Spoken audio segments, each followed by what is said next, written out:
తన వ్యాఖ్యల వల్లే 1996 అసెంబ్లీ ఎన్నికల్లో జయలలిత ఓటమి పాలయ్యారని తమిళ సూపర్ స్టార్ రజనీకాంత్ అన్నారు. సౌత్ ఇండియన్ ఆర్టిస్ట్స్ అసోసియేషన్ ఆధ్వర్యంలో ఇటీవల మరణించిన జయ చో రామస్వామిలకు ఆదివారం సంస్మరణ సభ జరిగింది. ఈ సభలో తమిళనాడు మాజీ సీఎం జయలలితకు సూపర్ స్టార్ రజనీకాంత్ ఘనంగా నివాళులు అర్పించారు. 1996 అసెంబ్లీ ఎన్నికల్లో జయకు వ్యతిరేకంగా తాను చేసిన వ్యాఖ్యలను గుర్తు చేసుకున్నారు. నాటి ఎన్నికల్లో ఒకవేళ జయలలిత తిరిగి గెలిస్తే దేవుడు కూడా తమిళనాడును కాపాడలేడని రజనీ వ్యాఖ్యానించారు.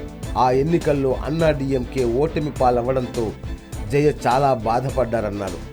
ఆ తరువాతే ఆమె మంచి మనస్సున్న నేతగా ఆవిర్భవించారన్నారు.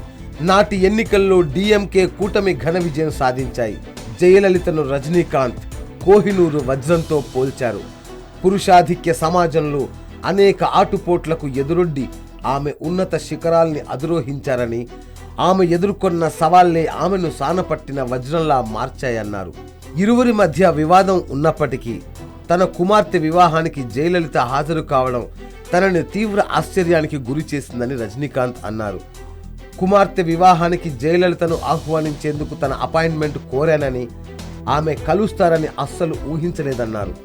అయితే తనను సాధారణంగా ఆహ్వానించిన జయలలిత ఎటువంటి కార్యక్రమాలు నా వివాహానికి తప్పకుండా హాజరవుతానని మాటిచ్చారని చెప్పారు. ఈత ఎదురీత జయలలిత నుంచే నేర్చుకోవాలన్నారు. నటిగాను రాజకీయంగాను తన గురువు ఆరాధ్య దైవం ఎంజీఆర్ కంటే సాధికురాలు జయలలిత అని రజనీకాంత్ పేర్కొన్నారు. 1996లో జయలలితకు వ్యతిరేకంగా నిలిచారన్న విషయం తనను ఇప్పటికీ బాధ పెడుతుందని రజనీ అన్నారు. తమిళనాట పురస్చి తలైవిగా ఎదిగి ప్రజల గుండెల్లో అమ్మగా చిరస్థాయిగా నిలిచిపోయారన్నారు.